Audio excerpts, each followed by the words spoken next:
Hello दोस्तों, आप सभी का स्वागत है। आज हम पृथ्वी के आंतरिक संरचना के बारे में पढ़ेंगे। इस वीडियो को आप लास्ट तक देखिएगा।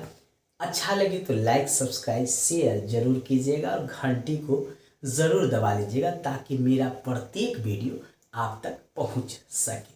देखिए, पृथ्वी नारंगी के समान गोल है, यानी पृथ्वी जो है वह नारंगी के समान गोल है। बीच में जो है वह क्रूड होता है, इसके ऊपर और इसके नीचे, यानी इसको तीन भागों में बांटा गया है। कितने भागों में बांटा गया है? तीन भागों में। पृथ्वी का जो सबसे ऊपर वाला भाग होता है यहां से यहां तक, जिसकी मोटाई 0 से लेकर 35 किलोमीटर होता है और इसको क्रस्ट कहते हैं। इसके बाद जो है 35 किलोमीटर से लेकर और 2900 किलोमीटर तक मेंटल होता है, और उसके बाद जो क्या होता है 6300 किलोमीटर तक वह होता है क्रोड। यानी तीन भागों में पृथ्वी के आंतरिक भाग को बांटा गया है और अध्ययन किया गया है। आइए हम एक एक करके जानते हैं। पृथ्वी के आंतरिक संरचना के बारे में अध्ययन तापमान के आधार पर, दबाव के आधार पर, घनत्व के आधार पर और भूकंपीय तरंगों के आधार पर करते हैं।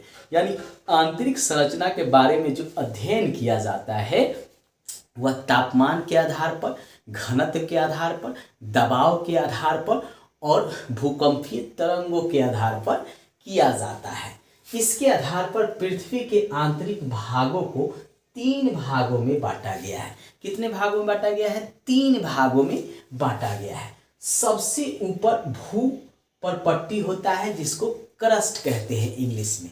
यानी ये जो ऊपर होता है पृथ्वी का, ये ऊपरी भाग है, इसको हम लोग क्रस्ट कहते हैं और जिसकी मोटाई 0 से लेकर 35 किलोमीटर तक होती है। नई एनसीईआरटी में 0 से लेकर 35 किलोमीटर दिया हुआ है।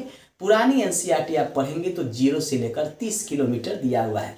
कुछ बुक में 0 से लेकर 34 किलोमीटर ही दिया हुआ है। अब बच्चे कंफ्यूज हो जाएंगे कि इसमें से कौन एग्जाम में हमको लगाना है।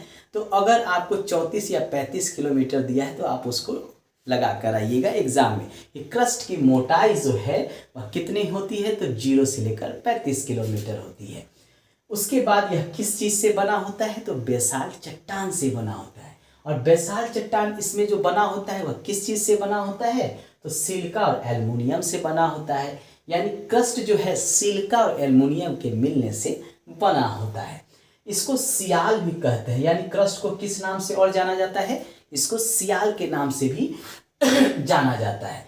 0.5% पृथ्वी के कुल आयतन को यह घेरता है। यानी पृथ्वी के कुल आयतन का 0.5% पर ही क्या है? क्रस्ट है। इसको आप याद रखिएगा।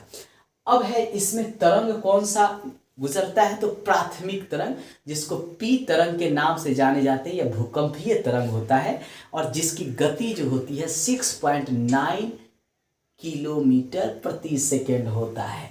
एग्जाम में बार बार यह पूछा जाता है। एग्जाम में पूछता है कि क्रस्ट की मोटाई कितनी होती है, किस चट्टान से बना होता है, कौन कौन सा इसमें उपयोग होता है और किस नाम से जाना जाता है, कितना पृथ्वी का आयतन घेरता है और प्राथमिक तरंग जो गुजरता है उसकी गति क्या होती है। बार बार एग्जाम में यहाँ से पूछा जाता है। एक दो बार अगर आप इस वीडियो को देख लें तो आराम से एग्जाम में आप उत्तर दे सकते हैं। अब हम मेंटल के बारे में जानेंगे।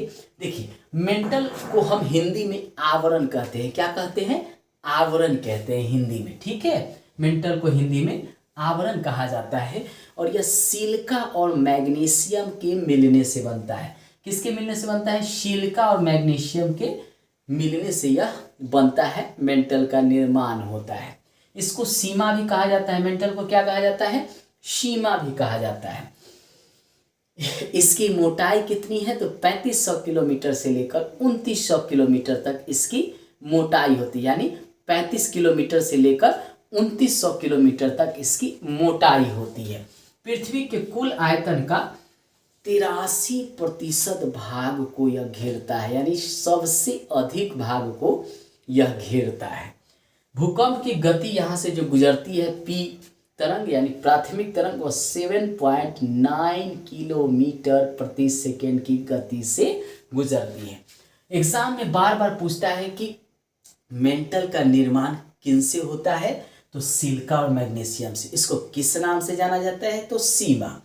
कितनी मोटाई होती है, तो 2900 किलोमीटर तक होती है। पृथ्वी के कुल आयतन का कितना घेरता है, तो 83% भाग को घेरता है। अगला है केंद्रीय भाग, इसको कोर कहते हैं। ये हम मेंटल पढ़ लिए। अब इसका केंद्रीय भाग, इसको कोर कहते हैं। इसकी मोटाई 2900 किलोमीटर से लेकर 6371 किलोमीटर तक होती है। अगर आप 6300 किलोमीटर भी याद रखेंगे तो काम चल जाएगा आपका। यह किससे बना होता है, तो यह निकेल और लोहा से बना होता है। निकेल और लोहा से यह बना होता है, जिसे नीफे परत के नाम से भी जानते हैं। एग्जाम में पूछता है किसे और किस नाम से जानते हैं, तो नीफे के नाम से भी जानते हैं। पृथ्वी के आयतन का मात्र 16% भाग ही घेरे हुआ है। कितना प्रतिशत, 16% भाग ही घेरे हुआ है। प्लास्टिक अवस्था में होता है अर्ध तरल। चावल का जो मार होता है, देखते हैं जिसको आप लोग पीते भी हैं, वो अर्ध तरल होता है। प्लास्टिक यानी इसको जब गलाइएगा तो क्या होगा, तरल पूर्णतः नहीं होगा, पानी की तरह नहीं होगा, चिपचिपा टाइप का होगा, उसको कहते हैं अर्ध तरल। यानी नीचे का जो भाग होता है वो प्लास्टिक अवस्था में होता है, यानी ये वाला जो भाग होता है वह प्लास्टिक अवस्था में होता है, यहाँ से यहाँ तक। अब आइए, यह पृथ्वी के अंदर सबसे अधिक कौन सा पदार्थ पाया जाता है, कौन सा तत्व पाया जाता है, उसके बारे में भी जानते हैं। भूपटल का निर्माण किन चीजों से होता है, आइए उसको भी जानते हैं। सबसे अधिक जो है ऑक्सीजन होता है। क्या होता है, ऑक्सीजन। यानी इसके भीतर जो है सबसे ज्यादा क्या होता है, ऑक्सीजन है। कितना प्रतिशत पर है, लगभग 46.6% पर है, मतलब 47% मान लीजिए। यानी पृथ्वी के अंदर सबसे ज्यादा ऑक्सीजन होता है। उसके बाद सिलिका होता है, 27.72% भाग पे सिलिका होता है। यानी ऑक्सीजन के बाद दूसरा सबसे अधिक पाया जाने वाला तत्व क्या है, वह है सिलिका।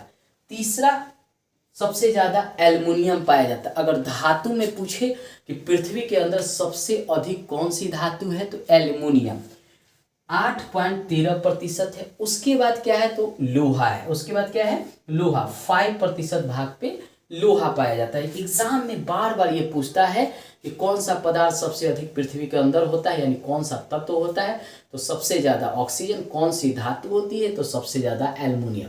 इस दोनों को याद रखिए कि एग्जाम में बार बार ये प्रश्न के रूप में हमारे सामने आते हैं। कभी कभी परसेंटेज पूछ लेता है, कभी कभी ये पूछता है।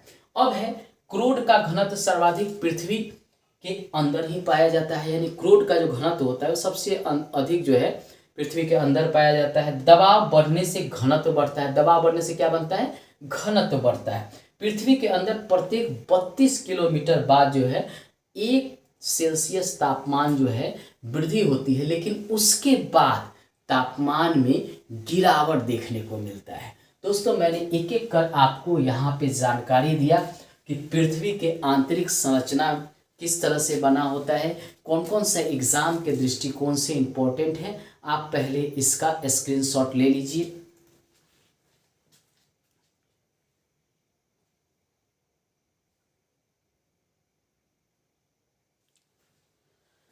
देखिए दोस्तों, अगर आप इसको 1 से 2 बार देखकर जाएंगे तो 100% एग्जाम में यहाँ से एक प्रश्न आते हैं, आपके जरूर सही होंगे। लास्ट में यही कहेंगे, सब्सक्राइब कर घंटी को जरूर दबा दीजिएगा। धन्यवाद, बाय बाय।